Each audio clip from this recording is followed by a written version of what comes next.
Salut. Vous avez fini par l'avoir, votre coupe de tennis?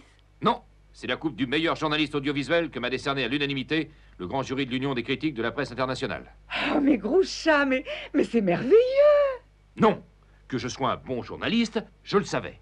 Mais ce qui me fait mal, c'est que personne ne veut reconnaître que je suis aussi un grand joueur de tennis. Mais si, moi je le sais, j'en suis convaincu. Pour le tennis, votre avis, vous savez, ça compte pas.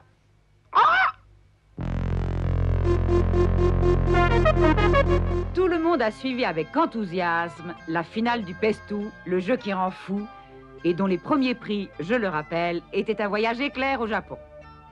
Raymond et Sophie sont de retour et vont nous raconter ce qu'elles ont vu là-bas. Raymond et Sophie, comment ça s'est passé? Très mal. Pas très bien. Ah bon, vous étiez mal logés? Non, rien à dire contre les tiroirs japonais. L'eau de la vaisselle n'était pas à la bonne température? C'est pas ça. Mais vous croyez que c'est facile d'attraper des grains de riz pour une fourchette? Il me glissait entre les dents un cauchemar. Ah, effectivement. Et vous, Sophie? Je me suis ennuyée. Je n'avais rien à faire. Mais enfin, les dîners avec les geishas, les bouquets de fleurs, les services en porcelaine fine, c'est pas rien tout ça. Ils sucrent pas le thé là-bas. Ils ont des tas de cérémonies. La cérémonie du thé, mais c'est très beau. Décrivez-la nous. Je n'ai rien vu. Ils m'ont jamais sorti du tiroir. J'ai juste entendu parler dans une langue bizarre. Mais pour moi, le vrai thé, c'est anglais, avec du sucre et de la crème. Merci Raymond, merci Sophie pour vos débuts de grand reporter à Téléchat. Je passe l'antenne à Groucha, qui assiste au championnat du monde de plongeon en hauteur dans la cuisine. À vous, Groucha. Eh bien oui, Lola. Nous venons de terminer les figures imposées où le pain de mie de campagne a triomphé assez aisément de son concurrent, le pain de seigle. C'était beau quand même. Faut le faire. Nous arrivons maintenant aux figures libres où la lutte sera beaucoup plus serrée car toutes les tranches se tiennent de très près. Deux concurrents sont en train de s'échauffer sur le plongeoir. Ils se concentrent. Attention, ils fument, ils sautent. Double vrille torsadée avec finale en piqué du champion campagnard. Le pain complet a raté son Christiania looping inversé qui est d'habitude le seul à réussir. Il n'y arrivera jamais s'il s'y prend comme ça. Il aurait dû partir sur le côté. Les deux concurrents suivants ont pris place dans le plongeoir. Le pain au raisin est en pleine forme.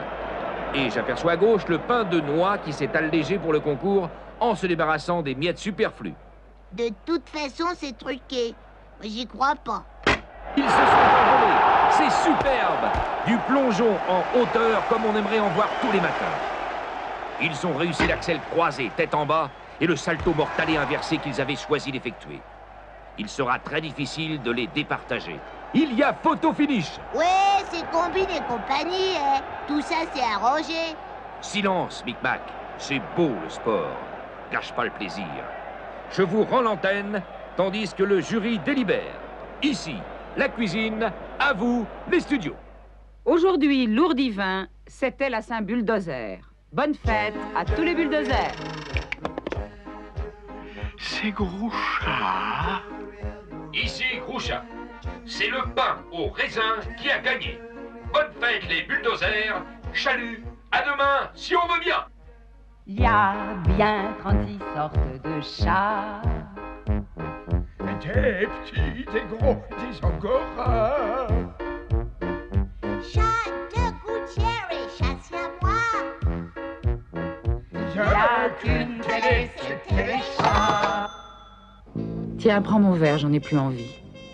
Toi, t'es pas comme d'habitude. T'as l'air ailleurs. Je me demande si je ne dois pas retourner en Australie pour passer les fêtes avec maman. Oh, tu peux pas me faire ça, avec mon bras dans le plâtre. Fais-la plutôt venir.